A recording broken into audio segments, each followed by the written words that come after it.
الحمدللہ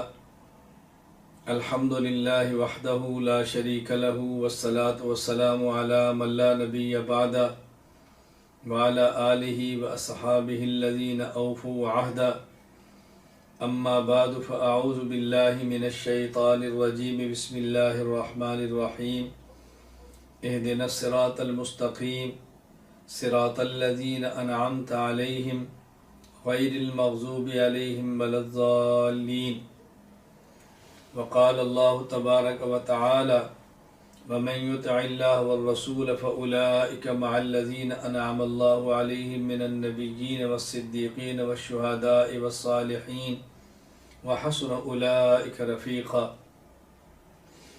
اللہم صلی علی محمد وعلی آل محمد کما صلیت علی ابراہیم وعلی آل ابراہیم انک حمید مجید اللہم بارک علی محمد وعلی آل محمد کما بارکت علی ابراہیم وعلی آل ابراہیم انک حمید مجید۔ اللہ تعالیٰ نے قرآن کریم کی سب سے پہلی سورۃ الفاتحہ میں ہمیں ایک دعا سکھائی ہے، اہدنا الصراط المستقیم، کہ یا اللہ ہم کو سیدھے راستے پر چلا، اے اللہ ہم کو سیدھے راستے پر چلنے کی توفیق عطا فرما۔ اور مزید آگے صراط مستقیم کی وضاحت یوں فرمائی ہے، صراط الذین انعمت علیہم، صراط مستقیم راستہ ان لوگوں کا ہے جن پر اللہ نے انعام فرمایا، اور جن پر اللہ تعالیٰ نے انعام فرمایا ان کا تذکرہ پارہ نمبر 5 سورۃ النساء میں ارشاد فرمایا، وَمَن يُطِعِ اللَّهَ وَالرَّسُولَ فَأُولَئِكَ مَعَ الَّذِينَ أَنْعَمَ اللَّهُ عَلَيْهِمْ مِنَ النَّبِيِّينَ وَالصِّدِّيقِينَ وَالشُّهَدَاءِ وَالصَّالِحِينَ۔ وہ 4 قسم کے لوگ ہیں جن پر اللہ کا خاص انعام ہے۔ نمبر 1 انبیاء، نمبر 2 صحابہ، نمبر 3 شہداء، اور نمبر 4 عام صالحین اور اولیاء۔ اولیاء اللہ کے راستے پر چلنا ہے۔ ان اولیاء اللہ ہی کو ہم اسلاف کہتے ہیں، ہم ان کو اکابر کہتے ہیں، اپنے بڑے کہتے ہیں۔ ان کے راستے پر ہم نے چلنا ہے، اور آئندہ نسلوں کے سامنے بھی اپنے اکابر، اپنے اسلاف، بزرگان دین کے واقعات کو بیان کرنا ہے، ان کا ذکر کرنا ہے۔ یہ بات ذہن نشین فرما لیں کہ انبیاء معصوم ہیں، اور انبیاء کے علاوہ جو اولیاء ہیں وہ معصوم نہیں ہیں۔ نبی معصوم ہے۔ اللہ تعالیٰ اپنے پیارے پیغمبر صلی اللہ علیہ وسلم کو فرماتے ہیں وَكُلًّا نَقُصُّ عَلَيْكَ مِنْ أَنْبَاءِ الرُّسُلِ مَا نُثَبِّتُ بِهِ فُؤَادَكَ۔ اللہ تعالیٰ نے انبیاء علیہ السلام کے تذکرے قرآن کریم کے اندر بیان فرمائے۔ خیر میں اس بات کو ذرا عرض کر دیتا ہوں۔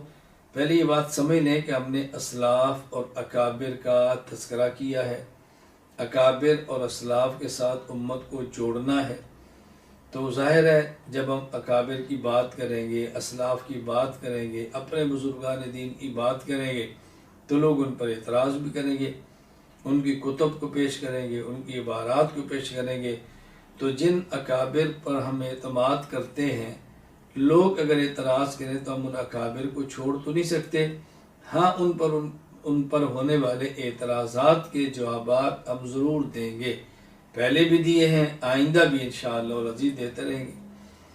انبیاء علیہ السلام معصوم ہیں، ہمارا عقیدہ ہے۔ عصمت انبیاء پر جو اعتراضات ہوئے ہیں، میں نے تفصیل کے ساتھ ان اعتراضات کو نقل کر کے ان کے جوابات تفصیل کے ساتھ، دلائل کے ساتھ دے دیے۔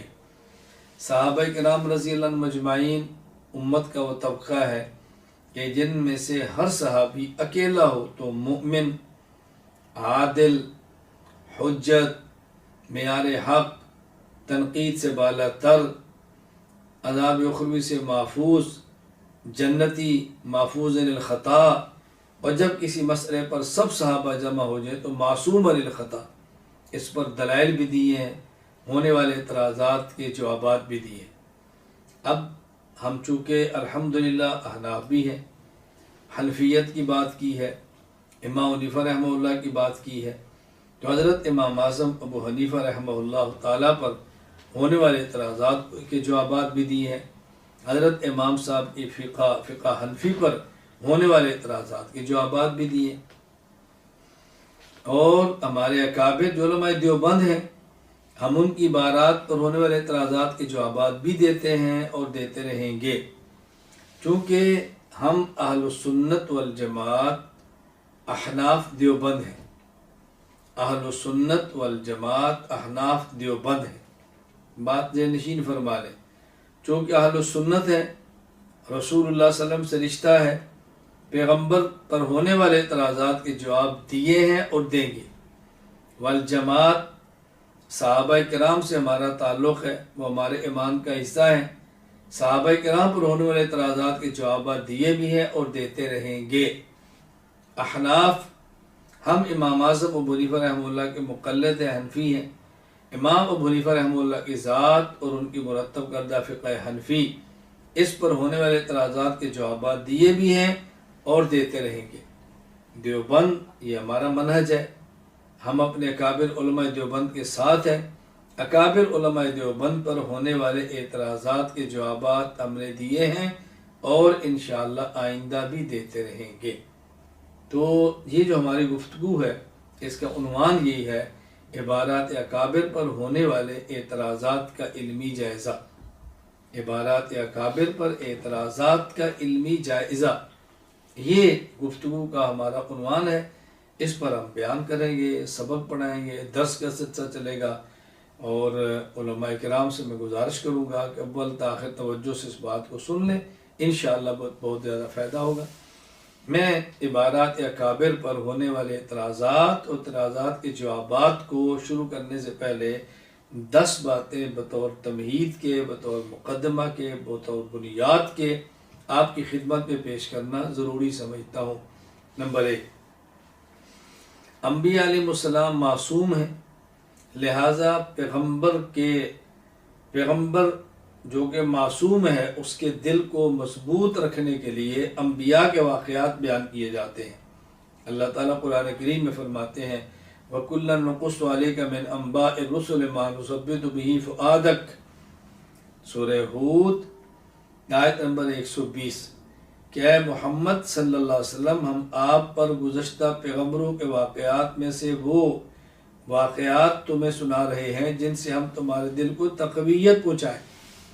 تو نبی پاک صلی اللہ علیہ وسلم معصوم ہیں، آپ کے دل کو تقویت پہنچانے کے لیے معصومین کا تذکرہ کیا جاتا ہے، اور ہم معصوم نہیں، ہمارے بعد والے معصوم نہیں، تو غیر معصوم کے دل کو تقویت دینے کے لیے غیر معصوم کے واقعات کو پیش کیا جاتا ہے۔ کیوں؟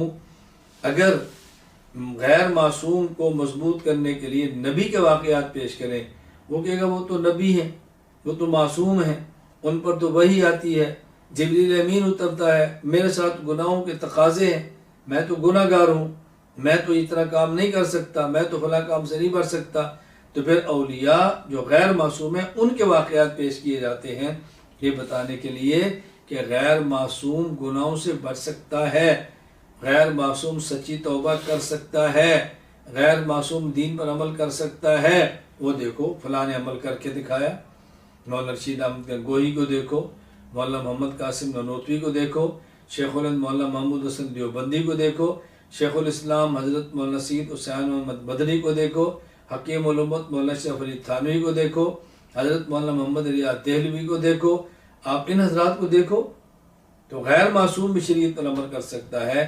تو معصوم پیغمبر کو دل کو مضبوط رکھنے کے لیے معصومین انبیاء کا تذکرہ، اور غیر معصوم کے دل کو مضبوط رکھنے کے لیے غیر معصوم اولیاء کا تذکرہ کرنا ہے۔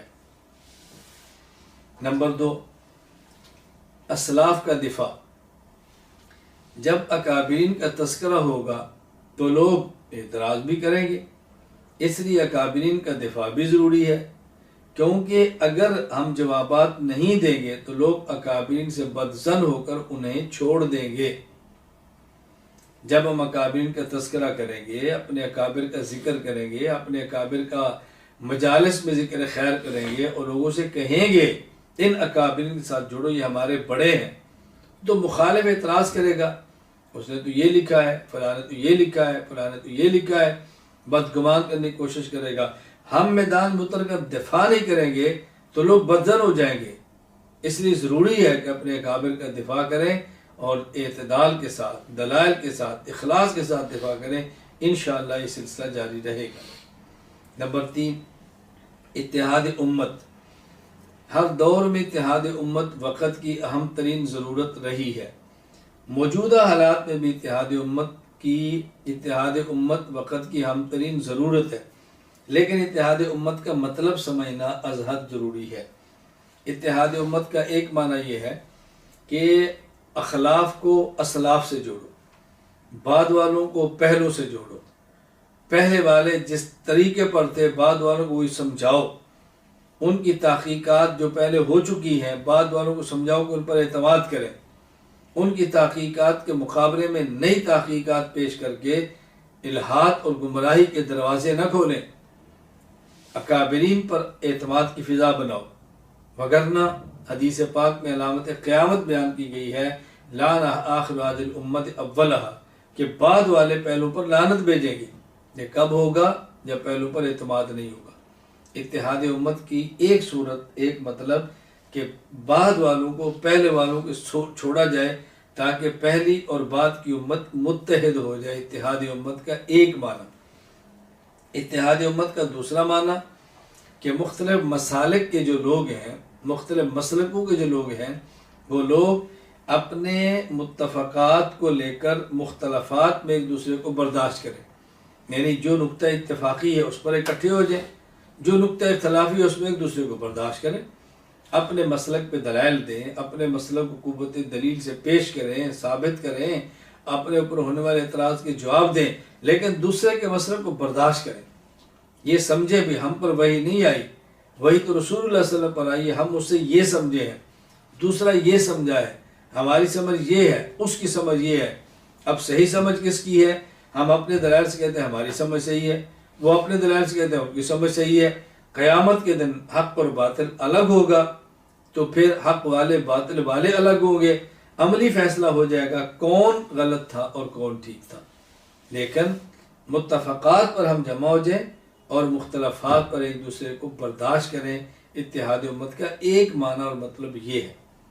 اتحاد امت کا ایک معنی اور ہے، وہ کیا کہ مختلف ادیان والے اپنے دین کو چھوڑیں اور ایک دین پہ اکٹھے ہو جائیں، اپنا دین چھوڑیں دوسرے کے دین پر آ جائیں، یا مختلف مسالک والے اپنے مسلک کو چھوڑ کر دوسرے کے مسلک پر آ جائیں، یا مختلف مذاہب والے اپنے مذہب کو چھوڑیں اور دوسرے کے مذہب پر آ جائیں، یا مختلف مناہج اور طریقہ کار والے اپنا طریقہ چھوڑے دوسرے کے طریقے پر آ جائیں۔ ایک اتحاد امت کا معنی یہ بیان کیا جاتا ہے۔ یہ کس حد تک ٹھیک ہے، ہم اس کو مزید وضاحت کے ساتھ پیش کرتے ہیں تاکہ آپ کے لیے بات سمجھنا آسان ہو۔ پہلے 4 لفظوں کو سمجھیں۔ نمبر 1 دین، نمبر 2 مسلک، نمبر 3 مذہب، نمبر 4 منہج۔ دین ہمارا وہ اسلام ہے، مسلک ہمارا اہل سنت والجماعت ہے، مذہب ہمارا احناف ہے اور منہج ہمارا دیوبندیت ہے۔ مزید وضاحت سنیں۔ دین ہمارا اسلام ہے۔ دین کہتے ہیں منصوصات قطعیہ کو، جس کی بنیاد پر اسلام اور کفر کا فیصلہ ہوتا ہے، یہ ہے دین۔ دین یہود، دین نصارہ، دین ہنود، دین اسلام۔ اب یہ ادیان ہیں، تو کیسے ممکن ہے جہاں اسلام اور کفر کی بنیاد کے فیصلہ ہو تو کوئی بندہ اپنا دین چھوڑ کر دوسرے کا دین کیسے اختیار کر سکتا ہے؟ یہ تو غلط ہے۔ اس لیے وحدت ادیان کی فضا 100% غلط ہے۔ وحدت ادیان نہیں ہونا، اور ہم اس کے لیے قطعاً تیار بھی نہیں ہیں۔ نمبر 2 مسلک نصوص ظنیہ کو کہتے ہیں۔ مسلک نصوص ظنیہ کو کہتے ہیں جن کی بنیاد پر ہدایت اور ضلالت، ہدایت اور گمراہی کا فیصلہ ہوتا ہے۔ اس میں بھی اتحاد ناممکن ہے۔ جب میں خود کو اہل سنت سمجھتا ہوں، دوسرے کو اہل بدعت سمجھتا ہوں، دوسرا خود کو اہل سنت سمجھتا ہے، مجھے اہل بدعت اور گمراہ سمجھتا ہے، تو میرے مسئلے کو قبول کیسے کرے گا؟ تو اتحاد امت کا یہ معنی کرنا کہ اپنا مسلک چھوڑ کر دوسرے کا مسلک اختیار کر لیں، نہ ایسا ہوا ہے نہ ہونا ہے، اس پر محنت فضول ہے، یہ اتحاد امت ناممکن ہے۔ نمبر 3، مذہب اجتہادیات کو کہتے ہیں، فروعی مسائل کو کہتے ہیں، اجتہادی مسائل کو کہتے ہیں، ان میں اتحاد کی ضرورت ہی نہیں۔ اختلاف مذاہب تو محمود ہے، اللہ کی رحمت ہے۔ جب ایک آیت سے 2 مسئلے نکلتے ہیں تو آپ ایک کو چھوڑ کر کیسے چھوڑ سکتے ہیں؟ آپ کیسے کہہ سکتے ہیں کہ فلاں غلط ہے فلاں ٹھیک ہے؟ ایک حدیث سے 2 مسئلے نکلتے ہیں تو آپ کیسے کہہ سکتے ہیں کہ ہم نے ایک ہی مسئلہ لینا ہے، دوسرا نہیں لے سکتے؟ ہاں، ایک کو ایک ترجیح دے گا، ایک کو ایک ترجیح دے گا، جو ہمارے یہاں راجہ ہم اس کو لیں گے، جو دوسرے کا راجہ وہ اس کو لے گا۔ تو اس میں تو اتحاد کی ضرورت ہی نہیں ہے، چونکہ تو مذہب کا اختلاف اللہ کی رحمت ہے اور یہ محمود ہے۔ نمبر 3، منہج کام کے طریقہ کار کو کہتے ہیں، جیسے نظام تعلیم، نظام تبلیغ، نظام سیاست، نظام خانقاہ، یہ منہج کا طریقہ کار، اس میں اتحاد ممکن ہے لیکن ضرورت نہیں۔ ممکن اس لیے ہے کہ طریقہ کار کو بندہ اپنا چھوڑ کر دوسرا لے لے، اس میں حرج کی بات نہیں، اس میں حرج کی بات نہیں ہے، کوئی حرج نہیں ہے۔ دیکھیں، مقصود تو تزکیہ نفس ہے، ایک طریقہ سلسلہ قادریہ، ایک طریقہ سلسلہ چشتیہ، ایک طریقہ سلسلہ سہروردیہ، ایک طریقہ سلسلہ نقشبندیہ، یہ 4 طریقہ کار ہے۔ مقصود کیا ہے؟ تزکیہ نفس۔ مقصود کیا ہے؟ اصلاح۔ تبلیغ کا ایک مروجہ طریقہ وہ ہے جو تبلیغ جماعت والوں کے ہے، ایک تبلیغ کا وہ طریقہ جو ہمارے یہاں ہے۔ اب اگر میں کبھی 40 دن سبق پڑھانے کے بجائے جماعت میں چلا جاؤں، حرج نہیں۔ کوئی جماعت لگانے والے بزرگ جماعت میں چلہ لگانے والے چلہ لگانے کی بجائے 40 دن ہمارے پاس بیٹھ کے عقائد سیکھ لے، کوئی حرج نہیں۔ تو یہ طریقہ کار ہے۔ طریقہ کار وقت کے ساتھ بدلتا ہے، حالات کے ساتھ بدلتا ہے، اس میں اتحاد ہو سکتا ہے اگرچہ اس کی ضرورت نہیں ہے۔ یہ ذہن نشین فرما لیں کہ ہماری جو کہ 4 نسبتیں ہیں، نمبر 1 دین ہمارا اسلام ہے، نمبر 2 مسلک ہمارا اہل سنت والجماعت ہے، نمبر 3 مذہب ہمارا وہ احناف ہے، نمبر 4 منہج وہ ہمارا دیوبندیت۔ تو ہمارا دین اسلام ہے، ہم اس کا دفاع کیا کریں گے، مسلک اہل سنت والجماعت ہے، دفاع کیا ہے کریں گے، اور مذہب امام ابو حنیفہ کا اجتہاد ہے، ہم نے قبول کیا تو دفاع بھی کریں گے۔ منہج طریقہ کار ہے، تو جو ہمارے اکابر کا طریقہ کار ہے اور اس طریقہ کار کو اختیار کرنے والے، طریقہ کار کو دینے والے جو ہمارے بڑے تھے، جن کے طریقہ کار کو لے کر ہم دین کا کام کر رہے ہیں، ہم ان اکابر کا پھر دفاع بھی کریں گے۔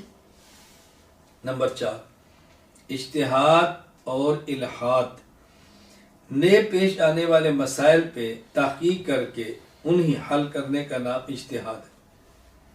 نئے پیش آنے والے مسائل پہ اصول شریعت کی روشنی میں تحقیق کر کے حل کرنے کا نام اجتہاد ہے، اور جن مسائل کو مجتہدین نے حل کر دیا ہے ان کے انکار کا نام الحاد ہے۔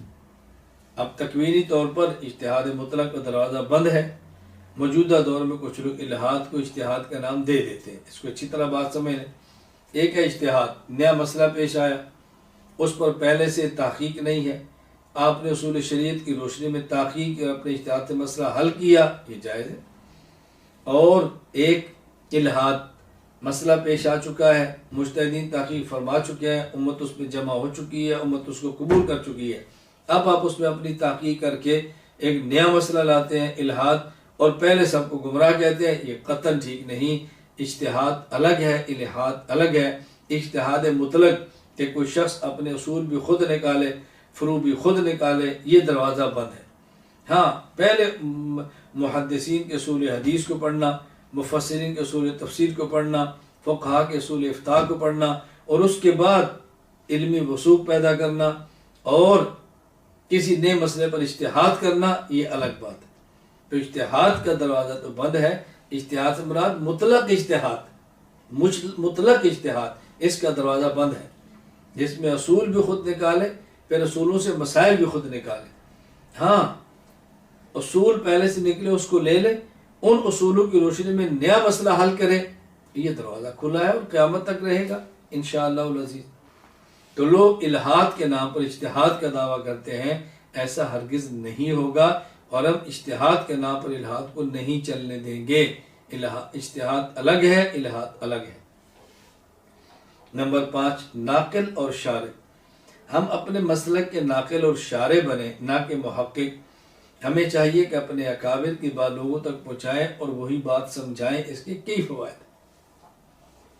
ہم جن اکابر سے منسلک ہیں ان کی تحقیق پر اعتماد کر کے وہ تحقیقات امت کے سامنے پیش کریں، اس کا نام ہے نقل کرنا، اور پھر اس کی وضاحت کریں، تشریح کریں، کھولیں، اس کا نام ہے شرح کرنا۔ میں اپنے بارے میں کہتا ہوں، میں اہل سنت والجماعت احناف دیوبند کی باتوں کا ناقل اور شارع ہوں، محقق نہیں ہوں۔ اپنی کوئی تحقیق نہیں پیش کرتا، جو تحقیق پیش فرما چکے اس کو نقل کرتا ہوں اور اس کو مزید کھول دیتا ہوں، جسے ہم کہتے ہیں شرح۔ تو میں علماء کرام سے بھی گزارش کروں گا، اپنے اکابر کی عبارات اور مسائل کے ناقل اور شارع بنیں اور محقق نہ بنیں۔ محقق نہ بنیں، محقق کا معنی سمجھیے نا کہ نہ بنے، یہ نہیں کہ آپ تحقیق نہ کریں، دلائل نہ دیں، نہ ان کے رد کرنے کے لیے نیا تحقیق کا دروازہ نہ کھولیں۔ یہ بات نشین فرما لیں، جب ہم اکابر کی بات کو نقل کریں گے، وہی بات سمجھائیں گے، تو اس کے 3 بنیادی فائدے ہوں گے۔ نمبر 1، اللہ تعالیٰ کے یہاں جو مقبولیت ان کی تھی وہی ہماری ہوگی۔ نمبر 2، لوگوں کے دلوں میں جو محبوبیت ان کی تھی وہی ہماری ہوگی۔ نمبر 3، قیامت کے دن جہاں وہ لوگ ہوں گے اکابر، وہی ان کے ساتھ ہم بھی ہوں گے۔ کتنے فوائد، اللہ اکبر۔ نمبر 6، فتوی کفر میں احتیاط۔ یہ بات اچھی طرح سے نشین فرما لیں، اکابر کی جن عبارات پر لوگ اعتراض کرتے ہیں ان میں کفر کا کوئی احتمال ہی نہیں۔ اگر بالفرض کفر کا کوئی احتمال نکلتا، تب بھی شریعت مطہرہ کی روشنی میں کفر گستاخی کا فتویٰ اتنی جلدی نہیں لگانا چاہیے۔ اس کی وجہ امام زین الدین بن ابراہیم بن محمد المعروف ابن نجم المصری الحنفی، وفات 70 ہجری، البحر الرائق باب احکام المرتدین میں فرماتے ہیں، وفی الخلاصۃ وغیرہ اذا کان فی المسألۃ وجوہ توجب التکفیر ووجہ واحد یمنع التکفیر فعلی المفتی ان یمیل الی الوجہ الذی یمنع التکفیر تحسینا للظن بالمسلم، کہ جب ایک مسئلہ میں کئی وجوہ ہوں جو کفر کو واجب کرتی ہوں اور ایک وجہ ایسی ہو جو تکفیر کو روکتی ہو، تو مفتی پر لازم ہے اس وجہ کو لے جو تکفیر کو روکتی ہے۔ کیوں؟ مسلمان کے ساتھ اچھا گمان رکھتے ہوئے، الا اذا سر بارادۃ موجب الکفر فلا ينفعه التاویل حینئذ، ہاں اگر وہ بات کرنے والا خود ہی کفر والے احتمال کو ترجیح دیتا ہے، پھر فتوی تکفیر سے کوئی نہیں روک سکتا، پھر اس کے اوپر کفر کا فتویٰ آنا ہے۔ اس کو اچھی طرح بات سمجھیں۔ عام طور پہ اس کو غلط نقل کر دیا جاتا ہے، اس لیے میں وضاحت کرتا ہوں۔ اگر کسی شخص میں 99 وجوہ ایمان کی ہیں، ایک وجہ کفر کی ہے، تو اس کو مسلمان نہیں سمجھا جا سکتا۔ مسلمان ہونے کے لیے ضروری ہے کہ 100% انسان کی باتیں ایمان والی ہوں۔ ہاں اگر ایک شخص میں 100 باتیں ہیں، ان میں سے 99 ایمان والی ہیں، اور ایک بات ایسی ہے کہ جس میں 99 احتمال کفر کے ہیں، ایک احتمال ایمان کا ہے، ہم ایمان والے احتمال کو ترجیح دیں گے اور اس کو مسلمان ہی سمجھیں گے۔ لیکن اگر وہ خود ہی ایمان والے پہلو کو رد کر دے، پھر اس کو مسلمان نہیں سمجھیں گے۔ لوگ اس کا معنی غلط کیا کر دیتے ہیں کہ اگر ایک شخص میں 99 وجوہ، ایک شخص میں 99 وجوہ، اللہ اکبر، ایک شخص میں 99 وجوہ اگر کفر کی ہوں اور ایک وجہ ایمان کی ہو تو اس کو مومن سمجھیں گے، یا کسی شخص میں 99 وجوہ کفر کی ہوں، ایک وجہ ایمان کی ہو تو مومن ہی سمجھیں گے۔ یہ معنی ٹھیک نہیں ہے۔ دنیا میں کون سا ایسا کافر ہوگا کہ جس میں ایک وجہ ایمان کی نہ ہو؟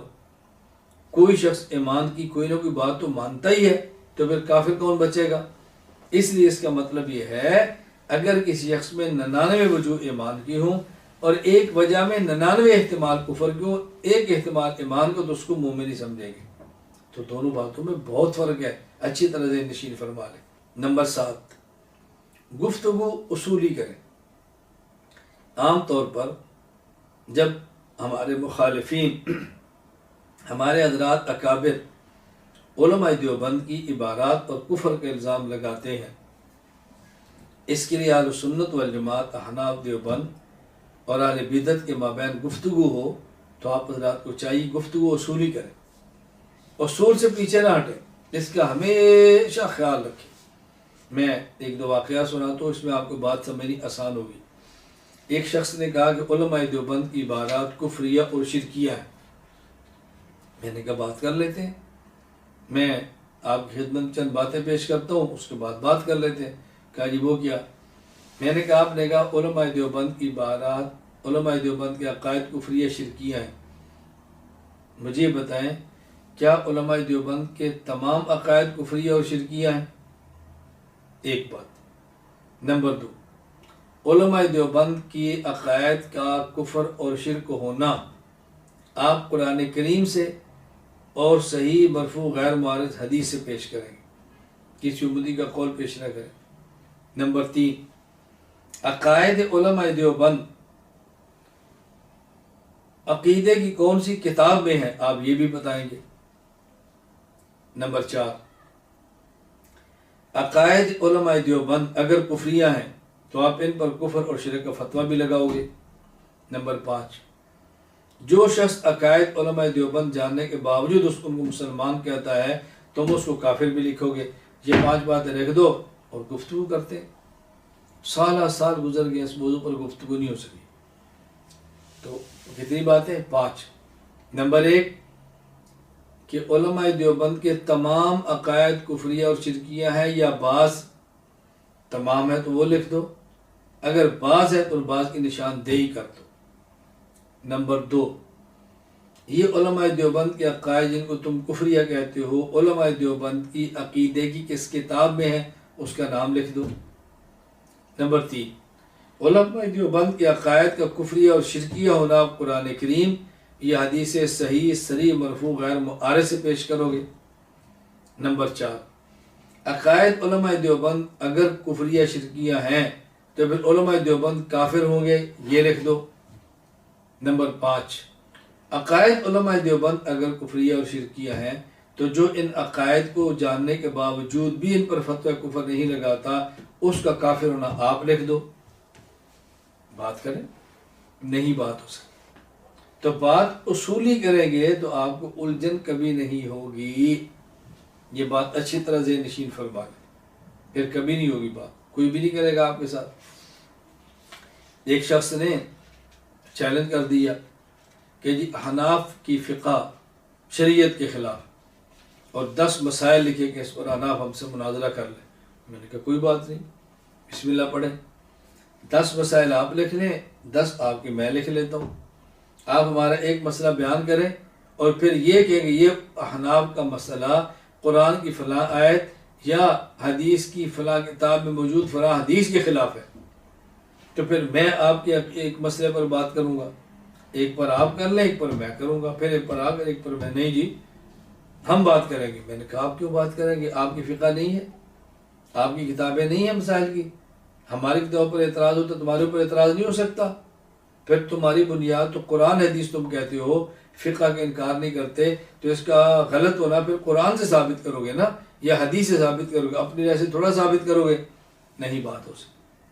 تو بات جب بھی کریں اصولوں کی روشنی میں کریں، انشاءاللہ کبھی آپ کو الجھن پیدا نہیں ہوگی۔ یہ بات ہمیشہ ذہن نشین فرما۔ ایک شخص کے ساتھ میری گفتگو ہوئی رسول اکرم صلی اللہ علیہ وسلم کے بشر یا نور ہونے پر۔ میں نے پوچھا رسول اللہ علیہ وسلم کی ذات بشر ہے، صفت نور ہے، یا ذات نور ہے لبادہ بشریت کا ہے؟ کہا جی ذات نور ہے لبادہ بشریت کا ہے۔ میں نے کہا آیت پیش کریں، کہا جی قد جاءکم من اللہ نور و کتاب مبین۔ میں نے کہا آیت تو ایسی پیش کرتے ہیں اتنے قطعی عقیدے پر کہ جس کی بنیاد اسلام اور کفر کا فیصلہ ہو، جو قطعی ثبوت اور قطعی دلالت بھی ہو، کیونکہ نص کی 4 قسمیں ہیں نا، قطعی الدلالت، قطعی ثبوت، قطعی ثبوت، قطعی دلالت۔ نمبر 2 ظنی ثبوت، ظنی دلالت۔ نمبر 3 قطعی ثبوت، ظنی دلالت۔ نمبر 4 ظنی ثبوت، قطعی دلالت۔ تو میں نے کہا نص ایسی ہونی چاہیے جو قطعی ثبوت اور قطعی دلالت بھی ہو، اور جو آپ نے پیش کی ہے آیت قد جاءکم من اللہ نورن، اس نورن کے اندر 3 احتمال علامہ آلوسی رحمہ المعانی کے اندر لکھے ہیں۔ اذا جاء الاحتمال بطل استدلال، تو یا تو آپ کے نص ہی قطعی نہیں ہے تو آپ اس کی بنیاد پہ کفر اسلام کیسے کر سکتے ہیں؟ خود بات ختم ہوگی، بات ختم ہوگی، اب آگے بات نہیں کر رہے۔ کہا جی تمہارے مولانا شریف علی تھانوی نشر الطیب میں لکھا ہے اول ما خلق اللہ نوری، اس نوری سے مراد حضور صلی اللہ علیہ وسلم کی ذات ہے۔ میں نے کہا حضرت نے اس کی حاشیے پر وہاں وضاحت بھی کی ہے کہ یا نوری سے مراد روح ہے، یہ جسم مبارک نہیں ہے۔ بات اس پہ ہو رہی کہ جسم مبارک بشر ہے یا نور ہے، روح پر تو گفتگو ہی نہیں ہو رہی۔ اب آپ اصول سے بات کریں گے، نہیں کر سکیں، اصولوں کی روشنی میں بات کریں۔ ہمیشہ یاد رکھیں، ہمارے ایک بہت بڑے دیوبند کے مناظر تھے، فوت ہو گئے، علامہ ڈاکٹر خالد محمود رحمہ اللہ تعالی۔ حضرت نے اپنا ایک واقعہ سنایا، فرمایا ایک رافضی کے ساتھ میری گفتگو ہوئی تو میں نے کتب کے جب حوالے پیش کیے تو اس نے کہا جی ہمارے فلاں مصنف نے فلاں کتاب کے اندر لکھا ہے اذا مات المفتی مات فتواہ، کہ تم زندہ لوگوں کے حوالے پیش کرو، مردہ لوگوں کے پیش نہ کرو، اس لیے کہ جب کوئی شخص فوت ہو جاتا ہے تو اس کا فتویٰ بھی ساتھ ہی فوت ہو جاتا ہے۔ حضرت فرمایا میں نے اس کو پوچھا کہ یہ جو تم نے حوالہ پیش کیا ہے اس کتاب کے مصنف مفتی صاحب زندہ ہیں؟ کہا جی نہیں۔ حضرت فرمایا کہ پھر تمہارے اصول کی روشنی میں ان کا فتویٰ بھی ختم ہو گیا۔ یہ جو تمہارا اصول تھا کہ زندہ پیش کرو مردہ پیش نہ کرو، جو جس نے لکھا وہ خود مرا تو اصول بھی مر گیا۔ اب بات کرو، دیکھو اصول سے پکڑا نا تو گفتگو آسان ہوگی، گفتگو ہمیشہ اصول سے کریں۔ نمبر 8، غیرت اور فرقہ واریت۔ اپنے مسلک کے بزرگوں کا دفاع کرنا غیرت ہے اور دوسرے مسلک کے بزرگوں کی پگڑیاں اچھالنا فرقہ واریت ہے۔ ہم نے ہمیشہ اپنے بزرگوں کی دستار کا دفاع کیا اور کرتے رہیں گے انشاءاللہ۔ ہمارے اس پورے سبق میں، ہمارے پورے درس میں عبارات کعبہ پر اعتراضات کے علمی جائزہ، پورے سبق میں آپ دیکھیں گے ہم اپنے اکابرین کی پگڑیوں کا دفاع کرتے ہیں، دوسرے کے اکابرین کی پگڑیوں کو اچھالتے نہیں۔ تو اپنے اکابرین کی پگڑیوں کا دفاع کرنا یہ غیرت ہے اور دوسروں کے اکابرین کی پگڑیوں کو اچھالنا یہ فرقہ واریت ہے۔ ہم غیرت مند ہیں، اپنے اکابرین کی پگڑیوں کا دفاع کرتے رہیں گے، ہم فرقہ واریت نہیں ہیں کہ دوسرے کے اکابر کی پگڑیوں کو اچھالتے رہیں، ہم غیرت مند ہیں اور دفاع کرتے رہیں گے انشاءاللہ۔ نمبر 9، اکابرین علماء دیوبند سے مراد، یہ بہت اہم بات ہے۔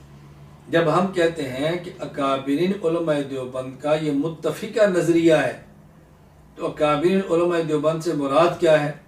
نمبر 1، دارالعلوم دیوبند کے پہلے سرپرست مولانا رشید احمد گنگوہی، دارالعلوم دیوبند کے بانی مولانا محمد قاسم ننوتوی، دارالعلوم دیوبند کے پہلے طالب علم اور پہلے صدر مدرس مولانا شیخ الہند محمود حسن دیوبندی،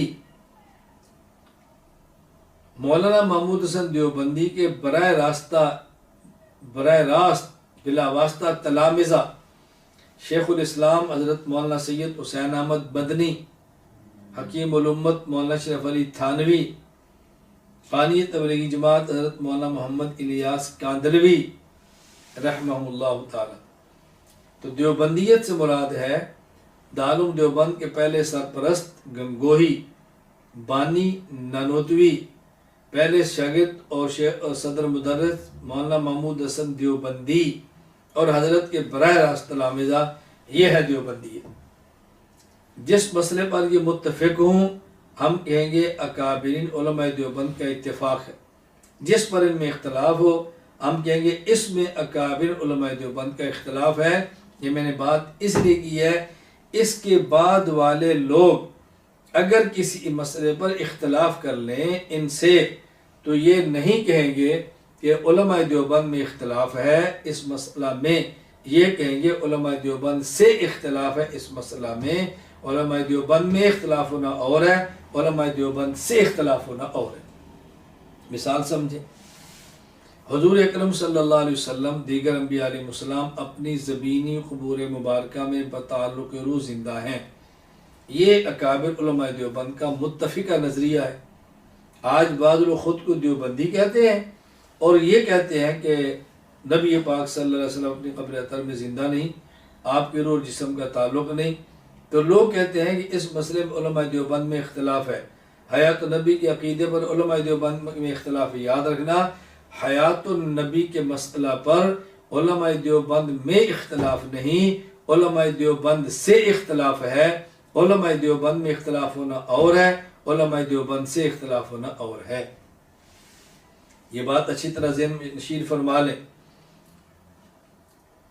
مولانا رشید احمد گنگوہی، مولانا محمد قاسم ننوتوی، یہ بات ذہن نشین فرما لیں۔ دارالعلوم دیوبند کے پہلے سرپرست مولانا رشید احمد گنگوہی، بانی مولانا محمد قاسم ننوتوی، پہلے شاگرد اور صدر مدرس شیخ الہند مولانا محمود حسن دیوبندی، ان کے براہ راست تلامذہ شاگرد حسین احمد مدنی، اشرف علی تھانوی، محمد ریاض دہلوی کاندلوی، ان کا نام ہے اکابر علماء دیوبند۔ ان کا کسی مسئلے پر متفق ہو جانا علماء دیوبند کا اتفاقی مسئلہ ہے، ان کا اختلاف کرنا علماء دیوبند کا اختلافی مسئلہ ہے۔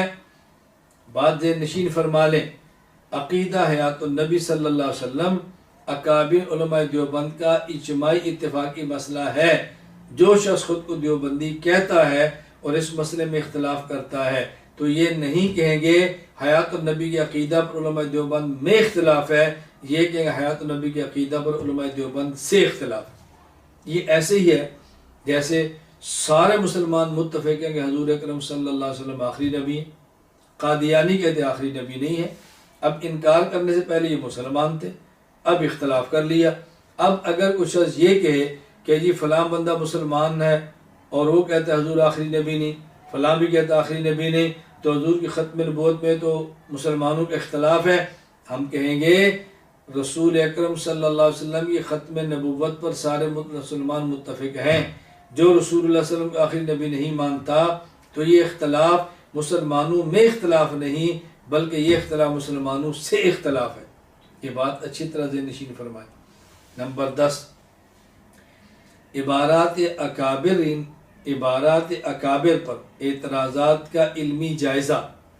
یہ جو ہم سبق پڑھا رہے ہیں، درس دے رہے ہیں، تو ہمارا مخاطب کوئی خاص فرد نہیں، خاص جماعت نہیں، خاص فرقہ نہیں، خاص ادارہ نہیں، بلکہ ہمارے مخاطب ہمارے اپنے لوگ ہیں، ان کو سمجھ آئے اور جنہوں نے اعتراض کیا ان کو سمجھ آئے، بس یہ ہمارا مقصود ہے۔ ہم کسی کو مخاطب نہیں، ہم یہ چاہتے ہیں کہ ہمارے اکابر علماء دیوبند یہ برحق تھے، یہ سچے تھے، اولیاء اللہ تھے، اللہ کے قریبی اور نزدیکی تھے، ان کا منہج بالکل درست ہے، ہم اس کے اوپر قائم اور دائم ہیں۔ ان کا دین بھی درست ہے، ان کا مسلک بھی درست ہے، ان کا مذہب بھی درست ہے اور ان کا منہج بھی درست ہے۔ ہمارا مقصود کسی فرقے، کسی فرد، کسی ادارے، کسی جماعت کا رد نہیں، بلکہ اس سبق سے مقصود صرف اور صرف اکابر علماء دیوبند کی عبارات پر ہونے والے اعتراضات کا دفاع اور علمی جائزہ ہے۔ اللہ تعالی ہمیں اپنے اکابرین کے ساتھ رکھے، دنیا میں بھی اور موت کے بعد بھی۔